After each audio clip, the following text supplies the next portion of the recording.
Welcome to the Sustainable Travel Podcast. I'm Emma, your host from That Travel. This is a podcast that interviews a range of different travelers from different backgrounds to see what sustainable travel means to them.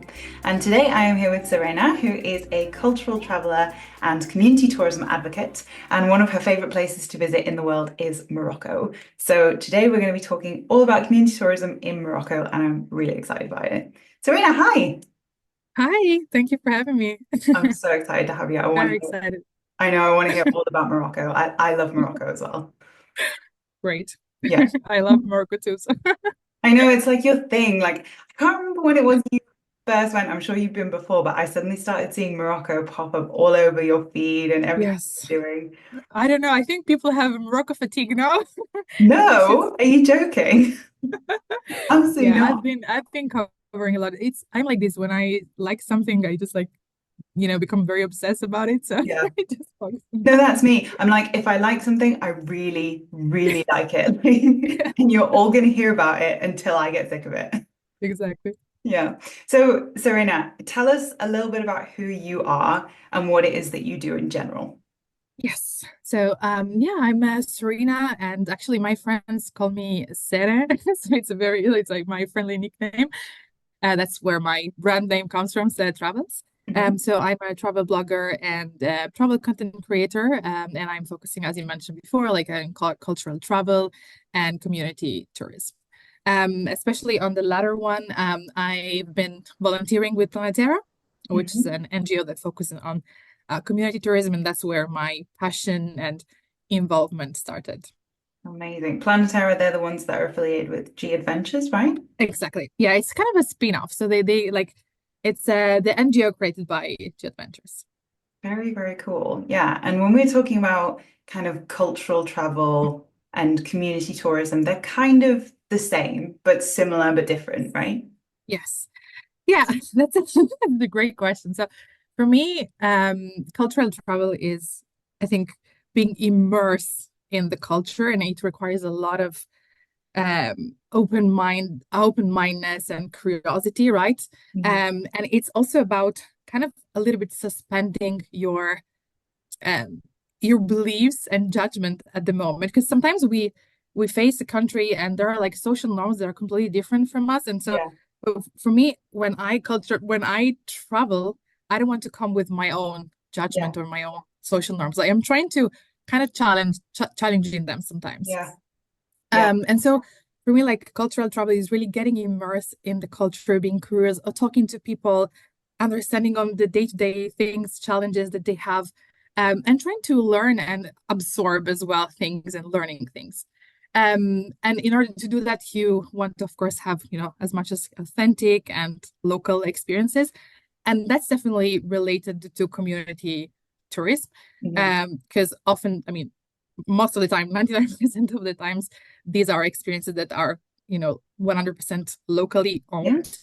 And that's for sure they are like very, very authentic, and they give you like a good idea of, I don't know, cooking certain dishes or like pottery class, or even supporting a cafe that is run by women mainly. So I think these are all definitely interconnected.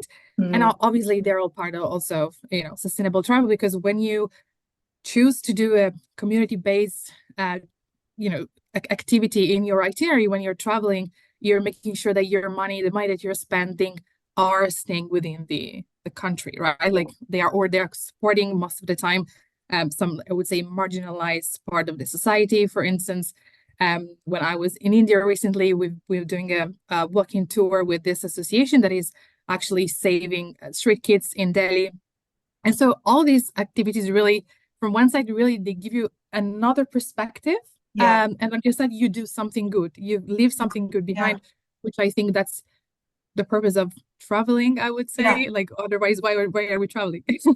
Yeah, exactly. I mean, so much to say already. I was speaking with Susanna on the podcast from Mhm. Curiosity Saves Travel, and she made a really good point. It was so similar to what you said originally, where you were saying like you have to kind of suspend your judgments, like any preconceptions that you have, like chuck them out the window Yeah. because they're not useful. And it's so true that when you first enter like a new country for the first time, it's natural that we as humans are going to have something in our head, like we're going to think it's going to be this way. But if you do that, like you can miss out on so much. And like I know this isn't on my list of questions, but I would love to know, like from your perspective, like why is it so important that we get rid of those preconceived notions? Because I otherwise I don't think we really we can really say that we're traveling or that we are experiencing. So it means like the purpose of traveling is to experience, as we say, the regular standard that we say thing that we say is like because we want to experience culture. But what does it mean experiencing culture? Like how can we experience a different culture if we don't get rid of that prejudgment, right? Because if I go to Morocco with my own social norms, I'm just seeing Morocco as an Italian. I'm not seeing Morocco as I know it's really hard, and probably I will never see Morocco as a Moroccan. Definitely, I'm not having that kind of expectation, but at least I can understand a little bit more. And I Yeah. don't want to go to Morocco as an Italian and say, oh my God, I don't know, the food is here like this, the coffee is not good, Yeah.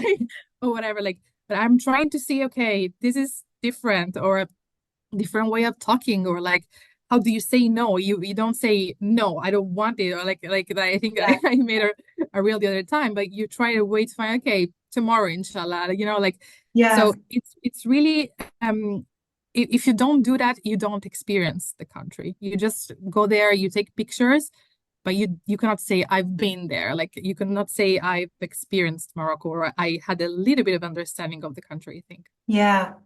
Yeah, it's really hard to do that everywhere you go. But Of like course, yeah. a great example I had is so I think you know, and like probably some of our listeners do as well. Like I have a similar relationship that you have with Morocco to Tanzania.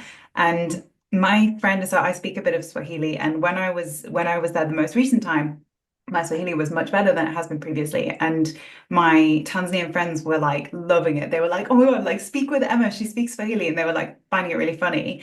And I was speaking with one of my friend's grandmas, and I kept saying, in answer to everything she said, oh yes, like I know, because she was telling me like certain things about Tanzania, and I was saying, yeah, like Najua, Najua, which means I know. And my friend pulled me to one side and said, listen, like, I don't know if you know this, but you were really rude there. And I was like, what? Like, I was just having a conversation. And he's like, when we speak to our elders, like, we don't correct them and say, I know. We like listen to them and they Mm, tell us. And I was like, wow, I really had no idea. Like, it's definitely very interesting that when you enter it as, say, a Brit or an Italian or like whoever you are, you can bring a certain way of behaving that may not be appropriate. yeah, exactly. And that is why it is important for me also like cultural travel, like it requires a little prep before.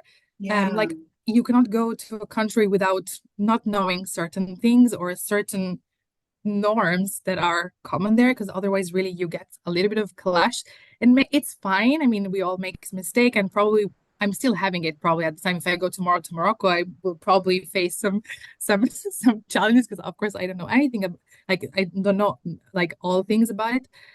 But it's all about really like, and I was saying before, like being curious and open Yeah. to learn. That's the thing, right? Like, and I also observed like some things when I was traveling to Morocco. So the first time I was with a group, and something that I observe, and now I say being open to talk to people. And this sounds like dumb thing to say, right? Of course you talk to people, that's obvious. But it's not that much obvious, because I was observing with other people that they were not interested in talking to locals. And to me, I was like so excited every time I was talking to a taxi driver, the bus driver, and the waiter. Like everybody for me was a source of, I want to learn from you. Tell me about something.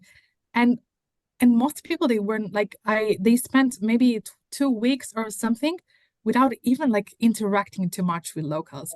And again, I'm saying, why are you traveling? Yeah. If that's not like, that's really part, and that's again like the key to really immerse yourself and understanding things. And I Mm. think again, it's really something like very, simple to say, but not everybody does that actually. So that's, Yes, yeah, true. Like I'm not a very extroverted person, which is weird because I have a me podcast about neither like yeah. at all. Yeah, right. Like I'm not, but I when I travel, something is different because it's like I'm going here to learn about this place, and the perfect people to teach me are the people who know it. So as you say, like taxi drivers, waiters, like people who have kind of the inclination to talk to you because you're paying them and like they're making money on you, and also just they're people. They're just interested. Yeah. So there's so much to learn. And I think this kind of, you then were talking about like authenticity of experiences.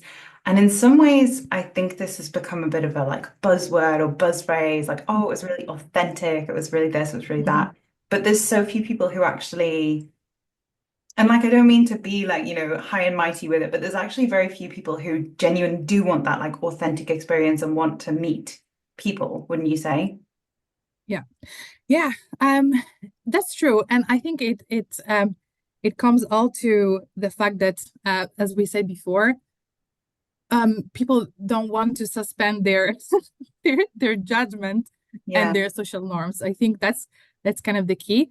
I think I reminded also something when there was an article that I was reading, and it's related to this, and said people want authentic experience, but sometimes too authentic is not good for tourists. Yeah. And I reminded this, and I was like, I think it was a tour in Vietnam, and they brought them to eat some very local food, which I mean, it was eating, I don't want to say it, but like a animal that we in Western society we use as a pet. Oh no. I know. And again, like how acceptable is authentic? Like, Yeah. is Yeah. there a limit a limit Yeah. to that? That's a good question. I mean, this is of course an extreme. And of course, there are also other things that come into place. Like, of course, you have your own limits, your own values and morals that don't have to, of course, overstep that. Mm. But I agree with you that sometimes I feel like too much authentic for some people, it's too much for them Yeah. because again they still have that kind of thing that they don't suspend their own judgment and their like own social Yeah. norms, and they don't even like want to go a little bit stepping out of their comfort zone, and Yeah. so they might be okay. They might be nervous. No. And I think that's okay. Like people have to do Yes, of what course, they sure. like cultural travel isn't for everybody, right? Like No, no, no. it's not for everybody. We had a similar thing in South Africa. We went to a homestay and they brought out this big dish of like chicken feet. And everybody was like, I was surprisingly okay, me the vegan, but everybody else was kind of like, oh my God, like chicken feet. And I was like, this is like pretty common world over. Like people Yeah, do yeah. eat parts of animals that we don't eat in the UK and like in Europe. Um, but yeah, definitely. So I want to go straight into Morocco. And Mhm. we've already talked about it because I can tell how passionate you are. But what was it about Morocco that like just hit you in the face as Yeah. like, such a special place? I mean, I would like to have an answer for that. Like, so the first thing, for me, it was more emotional, I would say. I had a weird feeling of sense of familiarity of the place, and I never been to Morocco before. Like the first time was last January. So as soon as I stepped foot in, like outside the airport, I was on my bus way to the accommodation, and I was looking myself around, and I felt like this is a familiar place to me. It was so weird. I look like I sound crazy, but that's how I felt. And I felt immediately very comfortable. And the second thing, then when I started to, interact with people, I felt so welcomed, like I felt that I was not treated as a foreigner or like someone that is, a tourist, but this sense of like they want to involve you in their culture. They want to, let's have a tea together, let's talk. It's just like sharing their food, like they don't know you, but they share the food. Like you feel very welcomed. Mm. And I felt like that's amazing, like it's not something that I experience, I would say, very often. And then beside that, really, just the nature, the place, the architecture, everything is is amazing. But I think what really made a difference for me is I felt really welcomed, and I felt like it was a familiar place to me, like a sort of home. I felt like a sense of home in a way, which is weird, but yeah. Oh, that's amazing. That's what does it sometimes. Like sometimes you just go somewhere and you're like, wow, like in another life I've been here, Maybe like I was Moroccan. yeah. Actually, the funny thing is that when I go to Morocco, everybody think I'm Moroccan Oh yeah. because of the way I look. So it's just funny. Maybe for this reason, people were thinking, okay, you're one of us. Well, if it works. And do you speak Arabic as well? I don't, but actually, I started to learn a little bit of Darija when I was there. Because I found one of the best way to actually connect with people there is by talking a little bit of words. So I can order my tea Yeah. in Darija in Moroccan Arabic because they speak. So officially, of course, they speak Arabic, Yeah. not like standard Arabic when but like the dialect, like the language, the common language is Darija, which is a mix of Arabic, Berber, like the Tamazight, Yeah. and French.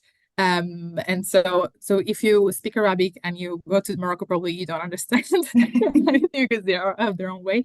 So I definitely started to learn a little bit of word, want to make the efforts. Like going there many times. I am a guest, but I really want to make the effort to connect and then to talk. And I think this really paid off because that's a great way to start, like ice breaking and then really connect with people. And when you speak Darija, when you speak the like even you make the effort and say thank you or like I would like tea, like people are so surprised. They're Yeah. like, oh my God, you speak Darija, I can't believe it. And then they start to talk more, they teach you more things. They're so happy, and this makes me happy also. Oh, that's really sweet. Yeah, I mean, I speak French, and when I go to Morocco, I think you speak French as well, right? Yeah. Yeah, and when I go to Morocco, I have always spoken French. I've been twice now. I think twice, maybe more times, but yeah, twice. And there's definitely a barrier. Like French is not for most people there, I guess, their first language, so it's not the same. No, exactly. I mean, even if, for example, I went to like a very small shop and there was this um like a Moroccan grandpa, I would call it, and I wanted to buy some like artisan clothing. He was doing it by hand, like it was Oh, amazing. I found wow. that shop.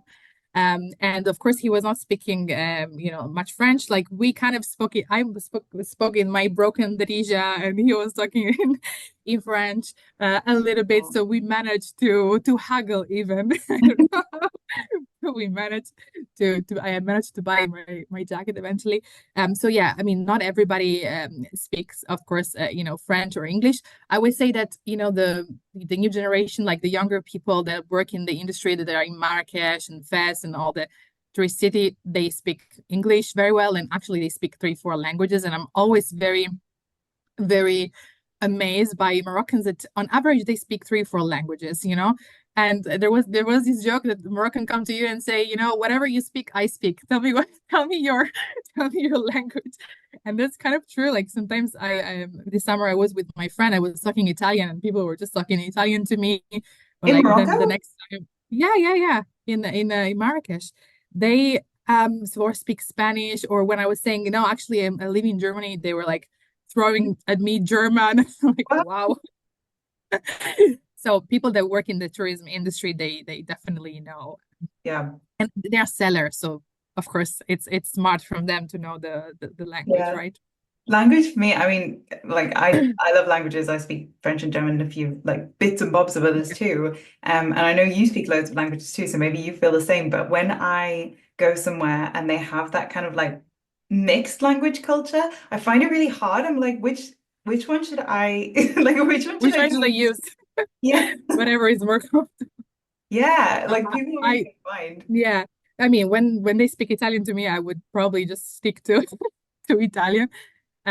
Otherwise, I mean, if they didn't speak Italian or English, whatever, like I was going with French, and I think um yeah, most of the people I would say, like I said, like the one that interact a lot with tourists. And because also there are a lot of French tourists, like Morocco is full of Yes. Oh my French goodness. tourists, so they are used to definitely speak that. But otherwise, broken Darija is my language to go. Yeah, and Tunisia the same as well. There's a lot of like French tourists find it, but obviously very easy to go Yeah, there, which is great. But it's so cool to like learn Darija. Is that how you say it? Darija, yeah, yeah. Darija. That's really cool. Have you ever been like hit like that by anywhere else you've been, do you think? um no, I don't think so. That's so cool. Maybe I loved India a lot, Yeah. but still not at the same level of Morocco. Yeah, really cool. I Morocco guess is like great. everywhere's got their place. Everyone's got their place, like there's Yeah, somewhere. that will like I feel this way with travel when people go and like travel the world and like go to all these places, there is going to be somewhere for every single person that really like stops them in their tracks. Yeah. Yeah, no, to be honest, I would move a couple of months to Morocco, to be honest, Yeah, yeah, if I could. Yeah, but yeah, maybe in the future, but definitely it's a place that captured my attention, I would yeah. say. Like got your heart. I am. Yes. I think that it's good to talk about like repeat travel as well because so many people are so like hesitant to repeat travel, which I find strange. No, the same. Like I love. I mean, I know that it sounds like okay, we have this FOMO of we have to make a lot of experience and visiting as many places and countries as we want as we can Yeah, before we turn X age or whatever. But actually, it's great to come back to the same yeah, places. I mean, not all the time. yeah. Like maybe doing a little bit of balancing, but it's great to come back because every time you have a different experiences, like where there's always something new that you learn. And every time, like I said, it's a different experience. For instance, I went first time with with a group trip, and then I went with my sister, and then I went with my best friend. And each of those times were completely different from each other, even though we kind of went to the same places. But I really loved it, to be honest, because I learned new things. I did new things all the time. So I think we just really need to normalize that. It's completely fine. We're not missing out anything. This FOMO is so true. Like there's a whole world out there. I think, and the more I talk on this podcast, the more I realize we cannot see it all. Like I have so many people coming on this podcast who are like, I found this tiny place, like in the middle of nowhere. You have to go there. And I'm like, yes, I have to go everywhere. There's a million places I have to go, but I can't go to all of them. No, So yeah, this like you can't. idea that you might be missing out, like maybe you're missing out by not going back and like experiencing more and getting to know it Yeah, better. I agree with you. Yeah, I'm absolutely for it. Like, come back to the same places multiple times. It's completely fine, actually. Yeah. Yeah, like fall in love with them again. And Exactly. when we first started speaking about this, when the idea came up to like do the podcast, I know that you and I were talking a bit about like the way not all other tourists, but like certain tourists kind of visit Morocco. Yeah. And there's some like irresponsible behavior, I think we would say, right? Yes. Where to start? A lot of things. So one thing is, and again, it comes back to a little bit of like doing the research beforehand. So one thing is really people are not aware that they are visiting a Muslim country. And for as much as Morocco is really liberal, which for sure is, like, of course, but it's still a Muslim country, and I think people still need to keep that in mind for certain behaviors. And I'm not just talking about like clothing, because, like I said, like Morocco is very diverse, like a very diverse country, and at the moment they are coexisting different scenarios. So there are like still people that are really traditional, like we have like young girls that are wearing hijab, and on the other side, like religion is also transforming with the Yeah. society, and there are like other girls, for example, that they're dressing, with mini skirts, and so you can see these things in Morocco, and they're all coexisting in the same places. So I'm not saying as a tourist we have to, like being super conservative and super modest. And also in touristic city like Marrakesh, Fes, whatever, like people are just used to to see tons of tourists, and so that's completely fine. But I'm more talking about like maybe like you need to really always evaluate the context that you are in and adapt it. So if you go to Marrakesh and it's 42 degrees, of course, I mean, you can wear a t-shirt and some shorts, but of course, those shorts need to be like, I don't know, knee level instead of like being very, very short, which is still not appropriate, you know? Of course, again, you have to be mindful of that. If you're going to a village, like in the Atlas Mountain, of course, like there will probably way more modest. So I wouldn't wear like, shorts. So you will have to adapt a little bit like this. And another thing that I observed, and for me was really disrespectful, and this was more in Essaouira. I saw it was of course summer. I went this summer, and I saw a group of tourists bringing beer on the beach. Oh, yeah, not good. And so, for as much as there are restaurants that are serving alcohol, they're more like these restaurants are obviously very tourist friendly. Um, it's very bad doing that. Like it's really a bad social. Like you can't do that. Like you can drink alcohol on the beach. Like that's not how how it should be. Again, like nobody will probably tell you anything, but it's not respectful. So I think we really need to be mindful and careful, keeping in mind that the culture that we are visiting. So it's still a Muslim country for as much as liberal, and you will see everything. And of course, again, like there are like a lot of parties, beach parties in Morocco, in Taghazout, and all the surfing spot where they serve alcohol and like they go like electro music in the beach. So that's another context. But if you go to a beach where there are families, with grandpas and grandmas, you cannot do that. So Yeah. just being mindful of the context that you are and adapting your behavior.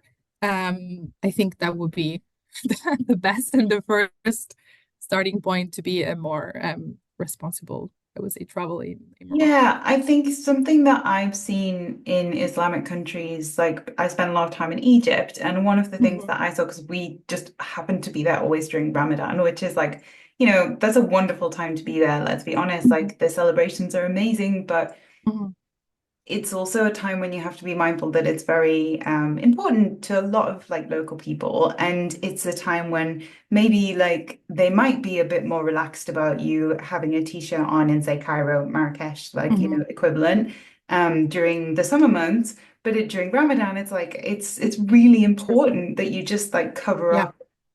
Yeah. absolutely. Yeah. Yeah, no, I agree with that.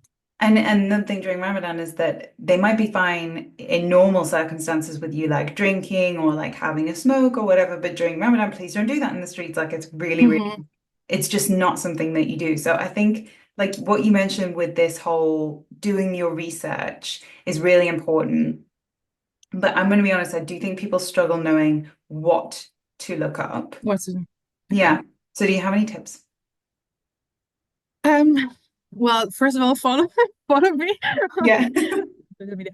But I think just like using a good judgment, I would say, and just follow what the locals do. And if you are not sure, just ask. So sometimes when I'm not sure if what I'm doing is appropriate or not, I have like I don't know, the guide or a friend or whatever. Like I'm asking, is it okay if I do that, or do you think it's inappropriate? And then I just follow the guideline whenever I am unsure.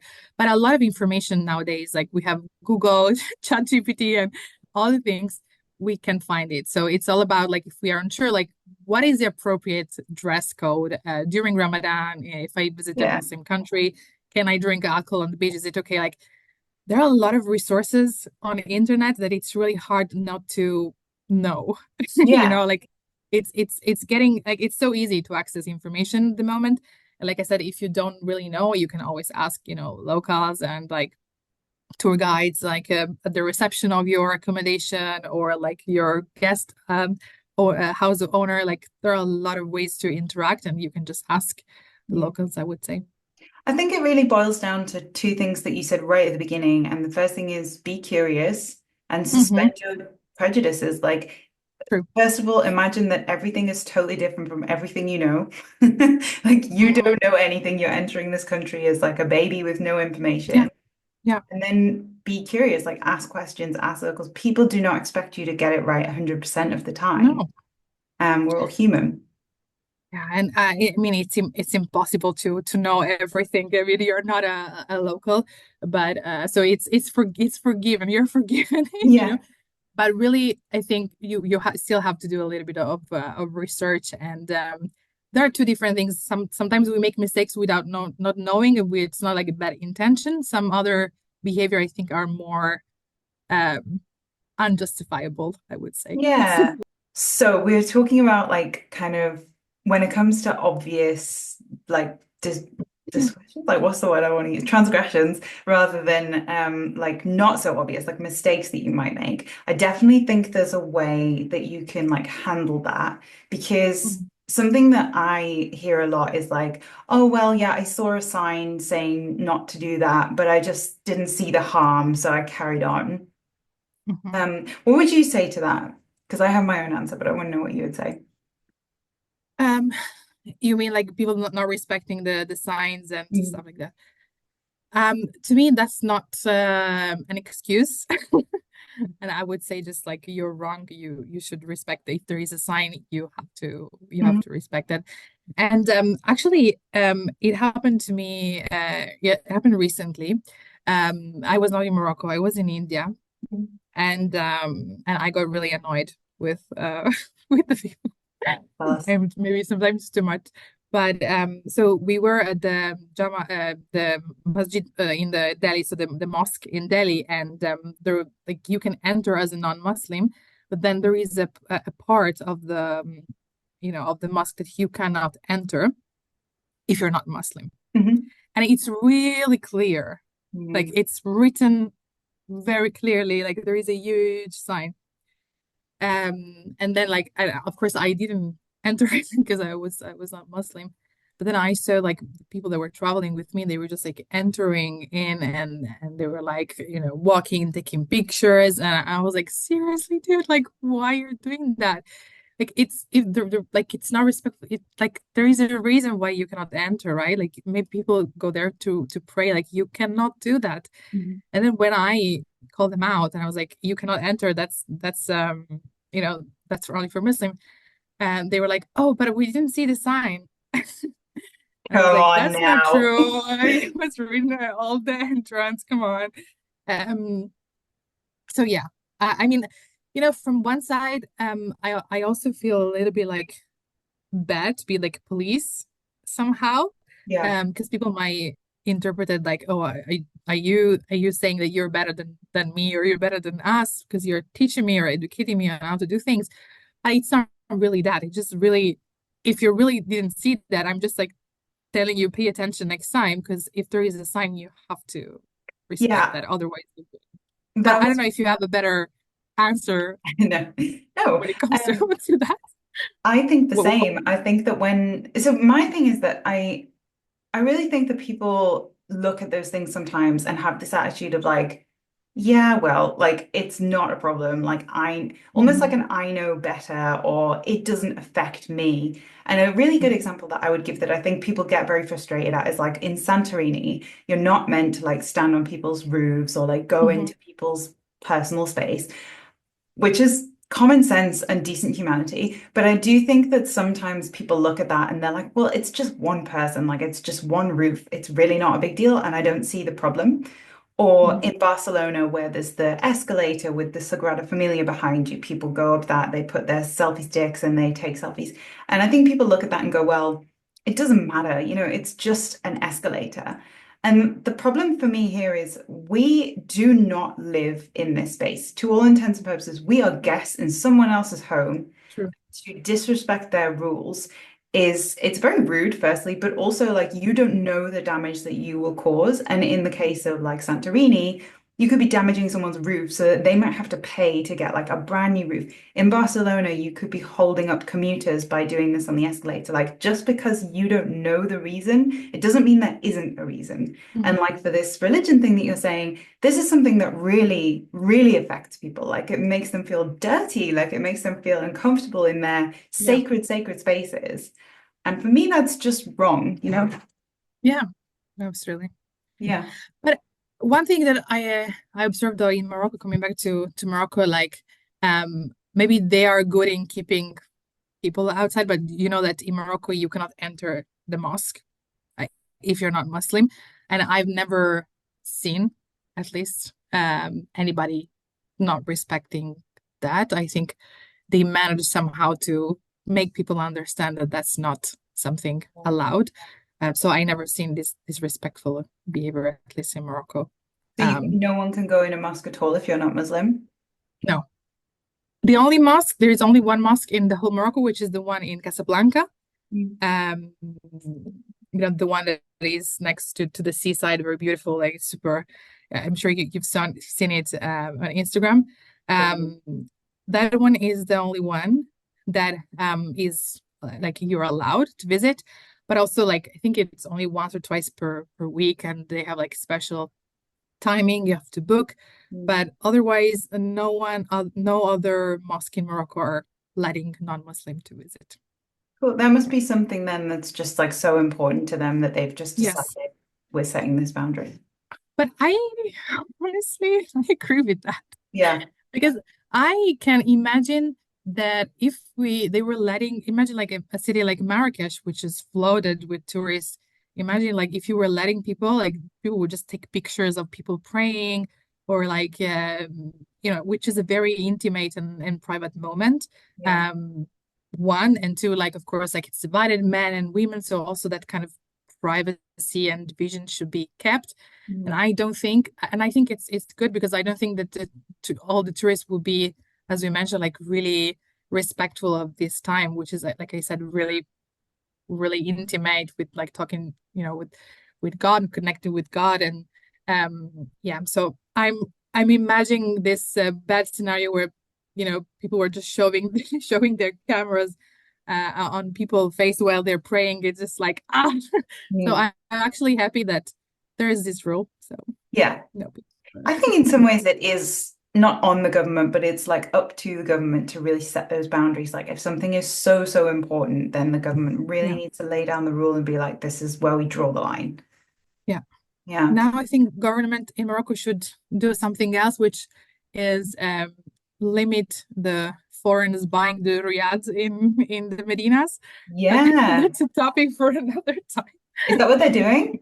We can do it another time, but Yeah. No, yeah. So no, I think I was thinking when one of the things that are happening with the tourism, and I want to say that tourism in Morocco has brought a lot of positive things. So I'm just thinking about like not just again like the main cities, but there are a lot of people that are living in the villages and around Marrakesh, around Fes, whatever. And like tourism really brought a good opportunity for them to work and to make a living and to make an income and support their family. So I'm absolutely happy about that. And Morocco is really investing a lot. But on the flip side, Medinas are really becoming really expensive and affordable just because at the moment the king made this law because they want the foreign investors, Mhm. and a lot of people are buying riads in Marrakesh, in Fes. And at the moment I saw, because I'm getting advertisement for to buy the riads in Marrakesh. My Instagram algorithm has some problems. But jokes aside, seriously, the price is around 400, 500K for like a 5-room riads in Marrakesh. in Central Like Marrakesh. we're yeah, like 500K, like Mm. the euros. I mean, it's Yeah. just absolutely crazy expensive. It's I mean, like I would expect people listening to this podcast to be aware of this, but just in case they're not, obviously that can create a lot of problems, like the likes of which have happened in Lisbon, Barcelona, because if you have foreigners buying property in a place that's typically very flooded with tourists, the money will start to be divested from the country, making tourism exactly. not a good thing. So, Exactly. So the money don't stay in Morocco. And the problem is that this law that it's actually existing again because they want, foreign investors to buy, um, it allows them to take the 100% of profit they have outside of the country, outside of yeah, Morocco. So literally it doesn't stay in yeah, Morocco. And more foreigners, like I said, are buying riads because right now, like obviously, it's a great time to buy riads, like and investing in Morocco because again, tourism is booming. mm, And then in 2030, they're gonna have in okay, Morocco the game, the football game, the World Cup. So it's gonna be absolutely insane. Prices will be crazy. And so it's a good time to invest, but like why government doesn't stop that. And this obviously is creating a lot of problems because now Moroccans cannot afford to stay in the Medina. And like historically, Medinas were actually places for like the poorer classes. So completely they are being pushing out of the Medinas, and probably even in the cities becoming very expensive. So they will have to go out eventually from Marrakesh wow, thank you for or sharing from the that.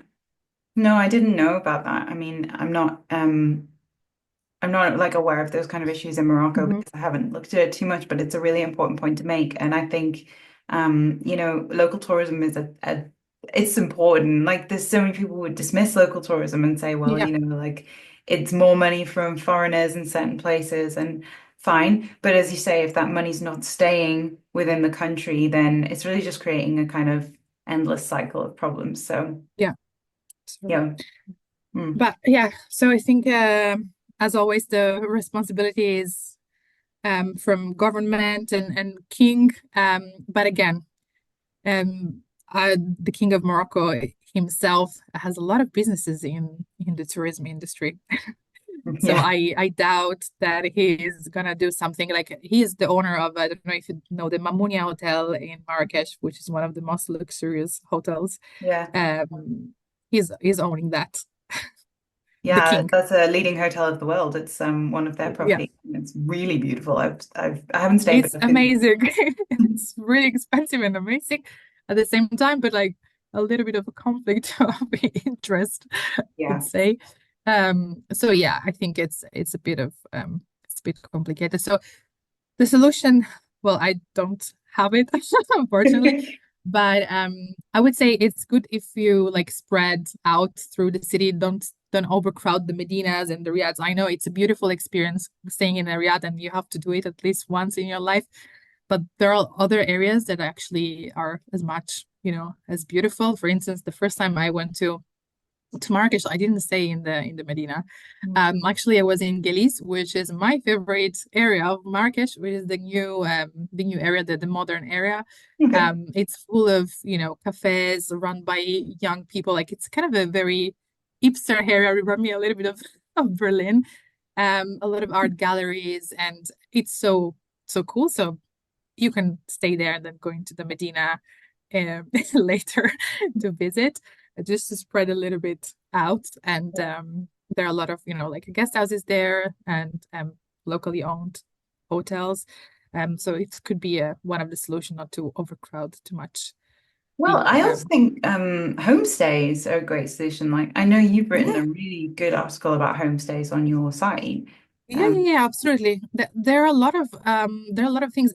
Homestays are, I think, Marrakesh probably it's not the best place, but if you want to really have an authentic experience, all the I would say in the Atlas Mountains, which is really really close to Marrakesh, Imlil, for example, Imlil is such a beautiful village in the mountain. It's really like you need a break from Marrakesh, I think, when you go there. It's so chaotic. yeah. And so there are a lot of guest houses there. You can stay with actually the Amazigh family, so the Berber families. And it's an amazing experience because you get to, eat the food. Maybe you can help them cooking, Yeah. learn how to make tagine and the batbout, which is the Moroccan bread, which I'm very fan of. Dipping into the olive oil, that's the best thing for me. That is delicious Um, bread. Oh, good. Oh my God. I miss it. I will come back just for the bread. And so yeah, so it's really great if you can do that and supporting again like the family that are living in the villages, which are now also a good part of their income is also thanks to tourism.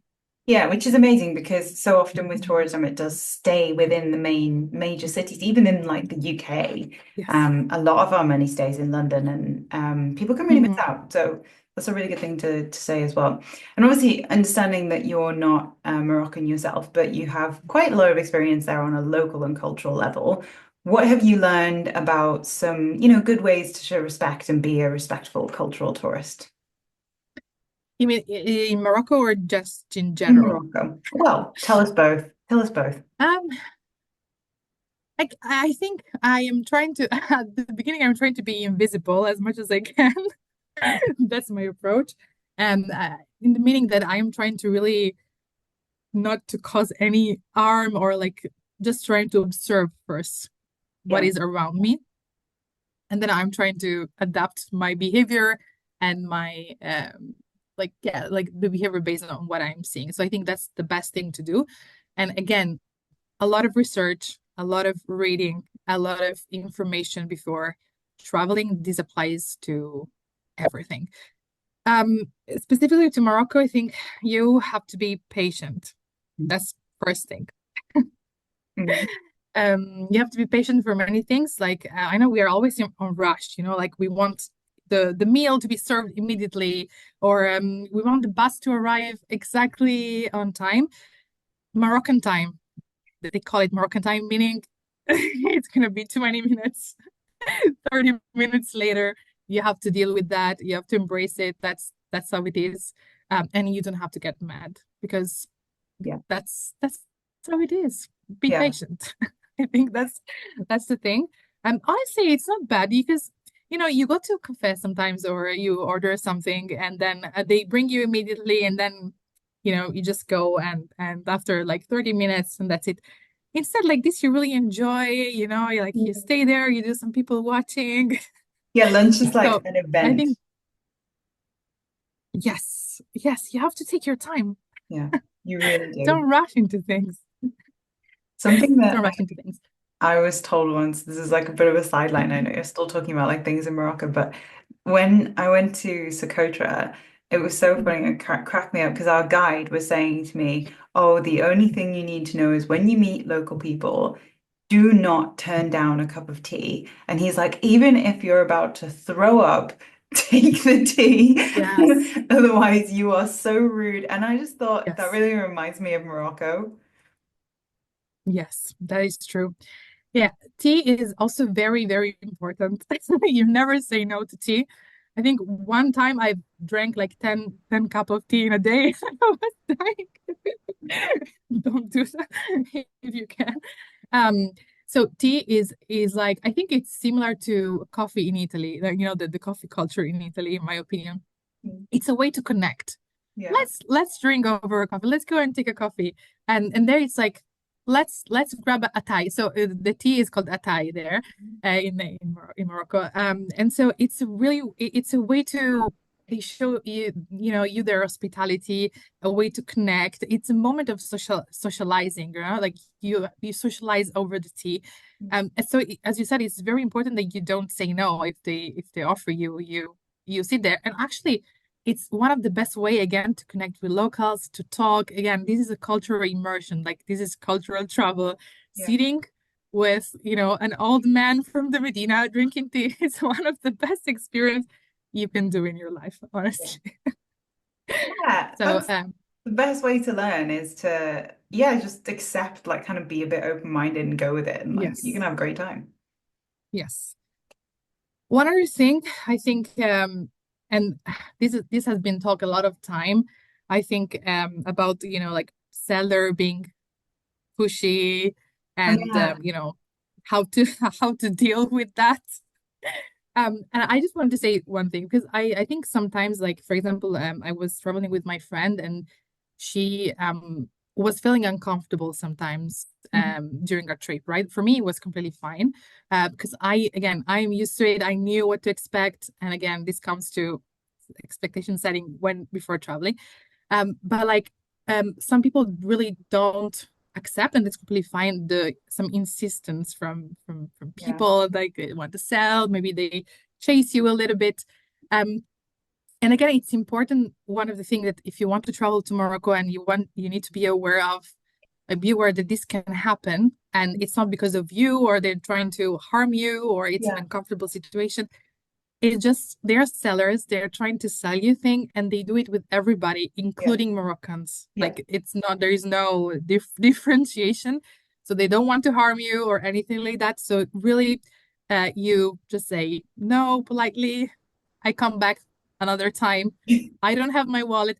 Never say no in an unpolite way. That's not nice also. Yeah. You have to find kind ways to say no, which is and they will understand when you say tomorrow I'll come back tomorrow, it means no. Inshallah. Inshallah, inshallah. That's so funny to But me. Because I yeah. really didn't find Morocco that pushy, but like, I mean, Mm, maybe it's because I've been to places that are more pushy. But something that was really funny. So, as I said, I speak French. My husband doesn't. So, what we do is when Murray and I go, when we've been to Morocco in the past, if he wants to buy something, what we'll do is this like two-person technique. So, I will haggle and he will stand there with his arms crossed, just like, And he doesn't understand a word. He can't understand a word that's going on. And then at the very last moment, as I'm about to like, get the thing, I'll turn to Murray, tell him, and he'll just either like nod or shake. And either way, the seller is just like, thank you. Like they don't like even if he says no, they're like, whatever. Like it's like we tag teamed them with that. That's a good tactic, I would say. I should use it as well. But yeah, haggling is another thing.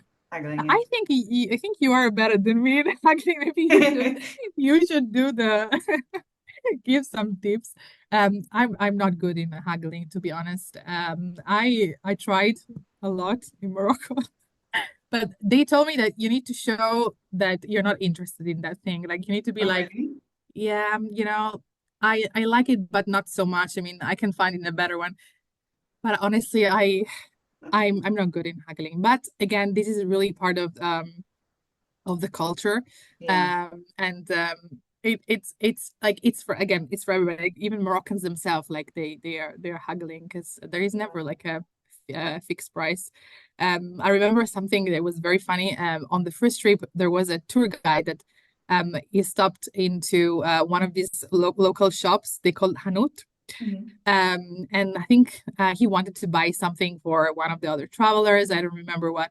And it was funny because he stayed like 20 minutes to talk to the person. It was like a grocery store. It's not like the souk. And then when he came out, we were asking, what's going on? Like, why it took so long? I think he wanted to buy the milk or something.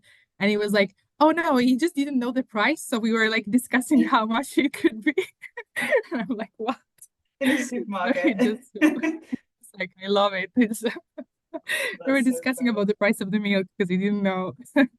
That's so funny. I So, think, but I'm really passionate about haggling. Like, I don't know if I'm good at it. I won't go that far, but like, I really am passionate about it because I've heard it so many times where people, particularly from like the global north or like Europe and the UK, mhm, will say, oh, why bother haggling? We have so much more than them. Like, we should just mhm, give it like, and that's really damaging. Like, if we don't engage in this like cultural practice, we just inflate the prices. And like, that's so wrong when there are still locals like who want to also engage in tourism, who want to go and buy things like, yeah, I'm so happy that you mentioned haggling because it's something I'm really passionate about. yeah, I can see that. I saw a lot.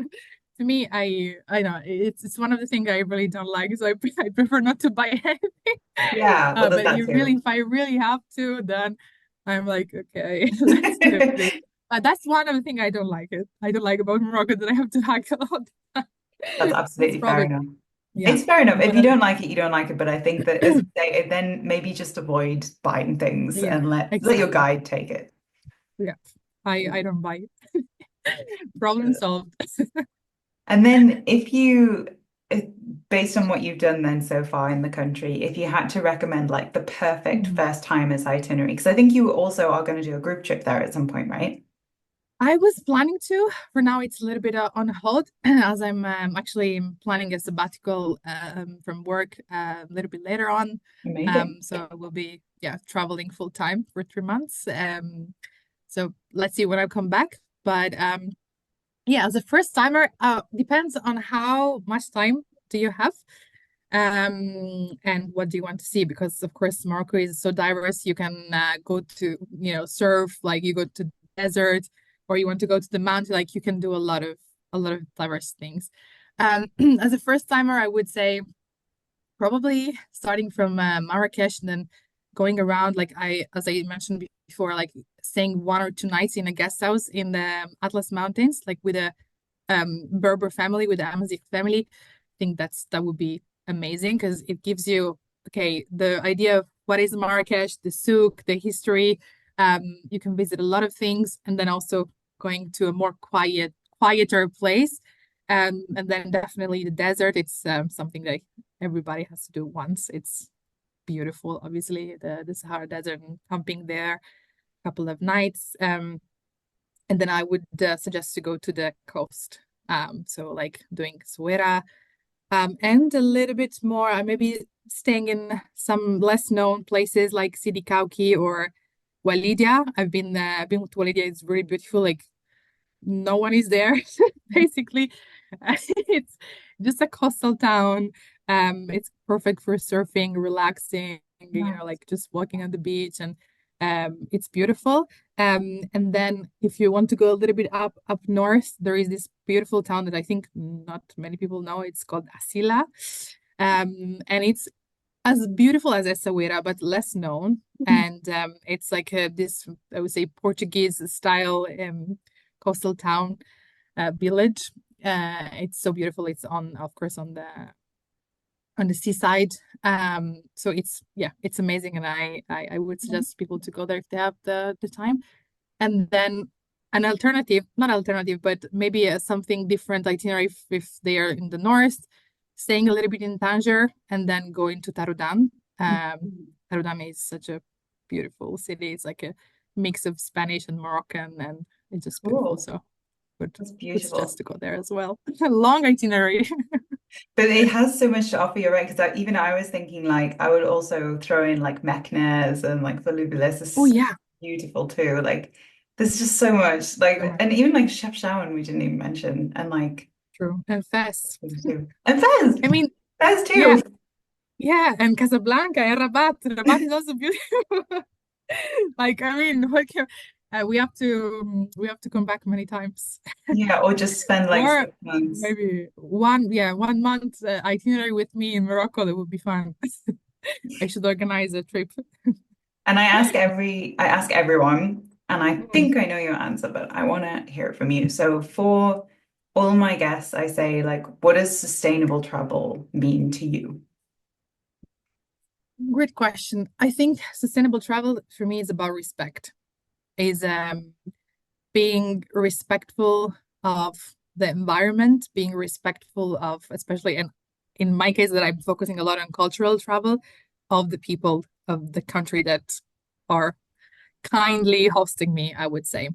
So it's about respect. It's about again, like being open and to learn and to not ignoring things when you travel to the country. So it's all about like being curious enough to get information and respect. I would say this is like in a nutshell. Then, of course, could talk about a lot about this, but it mostly come to these things, like really being respectful of, like environment, animals, and people that are kindly hosting you in their country, I Yeah, would say. great answer. Great answer. And before we kind of ask the last question, is there anything else that you'd like to add that you want people to know about cultural community tourism or Morocco? Yeah, I mean, I would say that if they're interested in traveling to Morocco and having, like more community tourism experience, feel free to reach out to me and DM me. I'm happy to suggest.